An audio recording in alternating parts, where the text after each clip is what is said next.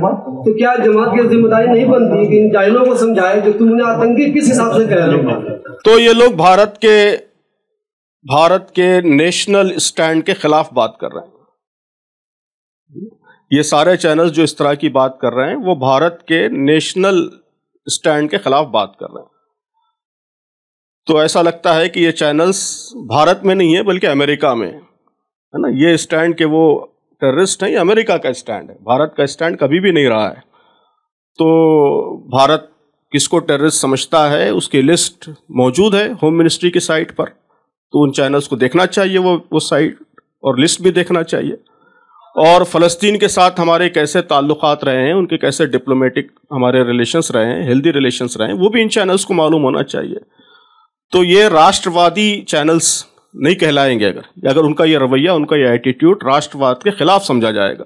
اس لیے کہ وہ بھارت میں رہ کر بھارت کی بات نہیں کر رہے ہیں، امریکہ کی بات کر رہے ہیں. نہیں یہ تو ایران کے تعلق سے ایک سوال یہ ہے کہ جب سے یہ جنگ شروع ہوئی ہے غزہ میں، تب سے ایران وقتاً فوقتاً خود وکٹم بھی رہا ہے اسرائیل کا، اور اس کے بعد گیدڑ بھبکی دیتا ہے، کچھ کر نہیں پاتا ہے. تو اتنے لمبا وار کھینچنے کے پیچھے ایران بھی ذمہ دار نہیں لگتا ہے آپ کو کہ وہ بار بار گیدڑ بھبکی دے کر اس کو بھڑکاتا رہتا ہے اسرائیل کو اور کچھ کر نہیں پاتا. اور آج اس کی سورنٹی پر حملہ ہوا ہے، ایسے پہلے بھی حملے ہو چکے ہیں اور وہ کچھ نہیں کر پاتا، آج بھی کچھ نہیں کر پائے گا. اس کے پاسداران انقلاب کے وہ بریگیڈیئر ان کو مار دیا، اس کے بعد بھی وہ کچھ نہیں، پھر گیدڑ بھبکی دیتے رہے کہ ہم اس کا بدلہ لیں گے. زمانہ ہو گیا، بدلہ کچھ نہیں لے پائے. بہرحال اسرائیل کے جو ایٹراسٹیز ہیں اس کا شکار پورا مڈل ایسٹ کا ریجن ہے. صرف ایران نہیں بلکہ لبنان ہے اور سیریا ہے اور یمن ہے اور سعودی عرب ہے اور بحرین ہے. یہ سارے کنٹریز تاریخ کے کسی نہ کسی سٹیج میں اسرائیل کے شکار رہے ہیں اور ظاہر ہے کہ کچھ نہیں کر پائے. تو کچھ نہیں کر پانا یہ ایک دوسری چیز ہے اور ظلم کرنا، ایٹراسٹی کرنا یہ ایک دوسری چیز ہے. تو دونوں میں فرق کرنا چاہیے. کچھ نہیں کر پا رہے ہیں لوگ تو ظاہر ہے کہ ان کو یہ کہا جائے گا کہ اپنی طاقت بڑھائیے، اپنا پاور بڑھائیے، اپنا انفلوئنس بڑھائیے. لیکن جو ایٹراسٹی کر رہا ہے وہ تو اصل ظالم ہے نا، تو اس کے تو ہاتھ روکنا چاہیے اور اس کو سزا دینی چاہیے. میرا یہ سوال ہے کہ جو مدرسوں کے خلاف ایک سرکولر آیا ہے تو کیا جماعت اسلامی اس کو لے کر کے کورٹ میں چیلنج کرنے کی کوشش کرے گی؟ کورٹ جائے گی کیا؟ ابھی اس طرح کا کوئی فیصلہ نہیں کیا گیا ہے. ابھی تو گورنمنٹ سے بات ہو رہی ہے، چیف منسٹر سے بات ہوئی ہے، جیسا کہ بات آ چکی ہے. اب ہم دیکھیں گے کہ ان کا کیا ایکشن رہتا ہے اور اس کے بعد پھر سارے مدارس اور ساری تنظیمیں مل کر جو بھی مناسب اقدام ہو سکتا ہے وہ کریں گے. ہم ایکسپیکٹ کر رہے ہیں، ابھی تو ڈیمانڈ کر رہے ہیں یو پی گورنمنٹ سے اور ایکسپیکٹ کرتے ہیں کہ وہ بات سمجھیں گے اور کریکٹیو ایکشن لیں گے. سر آپ نے کہا کہ اتر پردیش میں جو مدرسے ہیں ان میں ریکگنائز مدرسوں میں نان مسلم بچوں سے کہا جا رہا ہے یا مدرسوں کو فورس کیا جا رہا ہے کہ ان کو گورنمنٹ اسکول میں ڈالیں، تو کیا آپ کے پاس کوئی ڈیٹا ہے کہ کتنے نان مسلمان بچے، اور نان مسلمان بچے کیا ہوتا ہے، یا یہ ہندو بچے ہیں، سکھ بچے ہیں، یا پھر جین بچے ہیں، کون سی ریلیجن سے؟ جی ہمارے پاس تو کوئی نمبرز نہیں ہے، ہمارے پاس ایسے نمبرز نہیں ہیں. ہم نے صرف گورنمنٹ کا آرڈر دیکھا ہے، اس میں یہی بات لکھی ہوئی ہے، یہی لینگویج بھی یہی ہے، نان مسلم ہے نا. وہ گورنمنٹ کے آرڈر میں یہ لکھا ہوا ہے کہ نان مسلم اسٹوڈنٹس کو آپ نکالیے. تو ظاہر تو ہم یہ سمجھتے ہیں کہ یہ بچوں کا رائٹ ہے، ان کے پیرنٹس کا رائٹ ہے کہ وہ جہاں چاہیں پڑھیں. اگر وہ پڑھنا چاہتے ہیں تو گورنمنٹ کیسے روک سکتی ہے ان کو؟ سر اور حانیے کی موت پر آپ نے جو کہا ہے، ابھی اسٹیٹمنٹ دیا ہے، اس میں دو باتیں ہیں کہ وہ قطر میں رہتے تھے، ایک ڈپلومیٹک جو ہے ریزن سے ایران گئے تھے. ایران کی طرف سے بھی صرف جو ہائی کمانڈ ہے ان کی طرف سے بہت کرپٹک اسٹیٹمنٹ آیا ہے، کچھ فارورڈ موومنٹ ایران کی طرف سے نہیں دکھائی دے رہا ہے اس پہ. تو ایک طرف آپ کہہ رہے ہیں کہ اسرائیل کی وجہ سے پورا مڈل ایسٹ ڈی اسٹیبلائز ہوا ہے، لیکن مڈل ایسٹرن نیشنز بھی اپنے آپ کھڑے ہو کے کچھ ٹھوس ایکشن نہیں لے پا رہے ہیں اس بات پر. اور اسرائیل نے اپنی طرف سے کلیم بھی نہیں کیا ہے پورے طریقے سے کہ ہاں ان کی جو موت ہوئی ہے ایرانی سوئل پر وہ ان کے ہی لوگوں کے ہاتھوں ہوئی ہے. تو ابھی اس پر بہت زیادہ شراؤڈیڈ مسٹری بنی ہوئی ہے. اس چکر میں انڈیا کی طرف سے بھی کوئی اسٹیٹمنٹ آفیشیل طور پہ آتا ہوا نہیں دکھ رہا ہے. کیا آپ لوگ یہ issue ministry of external affairs اور جو یہاں پر ایمبیسیز ہیں ان کے ساتھ ریز کریں گے؟ کیا ان سے ملاقات کریں گے امبیسڈر سے اس ایشو کو تھوڑا کلیریفائی کرنے کے لیے؟ اور تیسرا سوال یہی ہے، وائناڈ اور یہ جو آس پاس کے کیرل کے علاقے، اگر جماعت وہاں پہ کام کری تو کس طریقے کے ریسکیو آپریشنز آپ لوگ وہاں پر کر رہے ہیں؟ تھوڑی ڈیٹیلز ہمیں دے سکتے. تو یہ بات تو صحیح ہے کہ اسٹل اس نے اسرائیل نے کلیم نہیں کیا ہے، لیکن جیسا کہ میں نے بات کہی ہے کہ بہت سارے کنٹریز نے ایکیوز کیا ہے، اسرائیل کو مجرم قرار دیا ہے. اس میں ٹرکی کا اسٹیٹمنٹ آیا ہے، قطر کا اسٹیٹمنٹ آیا ہے، اور بھی بعض کنٹریز کے اسٹیٹمنٹس آئے ہیں. جی چائنا بھی ہے، چائنا، ہاں چائنا نے بھی اسرائیل کو،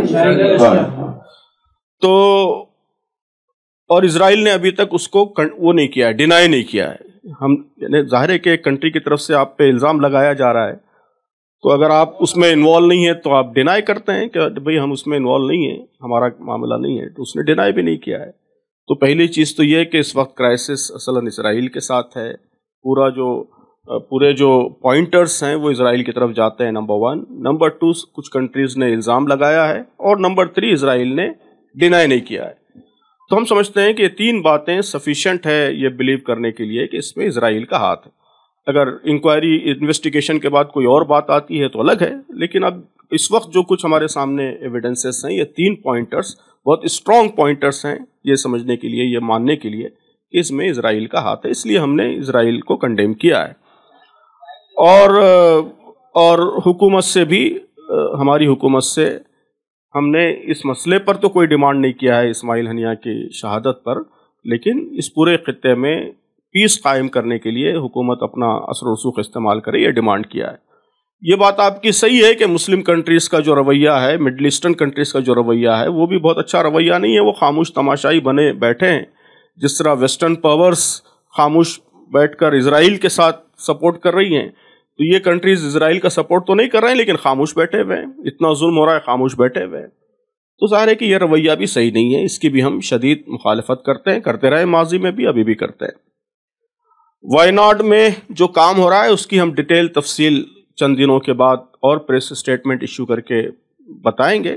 وہاں کئی طرح کے کام ہو رہے ہیں. سب سے پہلے اس وقت تو ریسکیو آپریشنس ہیں. تو ہمارے والنٹیئرس وہاں پہنچ چکے ہیں، ٹرینڈ والنٹیئرس ہیں. بہت سے جماعت کے والنٹیئرس ان کاموں کے لیے ٹرینڈ ہوتے ہیں، ریسکیو کے آپریشنس کے لیے. تو ٹرینڈ والنٹیئرس وہاں پہنچ چکے ہیں. تو جو لوگ ڈیبریز میں دبے ہوئے ہیں ان کو باہر نکال رہے ہیں، جو لوگ بیمار ہیں ان کو ہاسپٹلس پہنچا رہے ہیں، ان کے ٹریٹمنٹ کا انتظام کر رہے ہیں. جو لوگ بالکل ریموٹ لوکیشنز پر پھنسے ہوئے ہیں ان کو وہاں سے نکال کر سیف لوکیشنز پر لے کر جا رہے ہیں. ڈیبریز جہاں جہاں ہے وہ ہٹانے کی کوشش کر رہے ہیں. تو گورنمنٹ بھی، ملٹری بھی وہاں کام کر رہی ہے. ان کے ساتھ سپورٹ کرتے ہوئے کوآرڈینیشن میں یہ سارے کام وہاں انجام پا رہے ہیں. اب جیسے ہی تھوڑے حالات صحیح ہوں گے وہاں ریہیبلیٹیشن کا کام بھی شروع ہوگا کہ لوگوں کے گھر بنانے میں، ان کو سیٹل کرنے میں بھی انشاءاللہ مدد کی جائے گی. تو تفصیل ڈیٹیلز اس کے 1-2 دن کے بعد ہم مزید اسٹیٹمنٹ ایشو کر کے بتائیں گے. کی شہادت اور 2 اور حماس کے لوگوں کی شہادت ہوئی ہے، ایک حزب اللہ کے کمانڈر کی شہادت ہوئی ہے.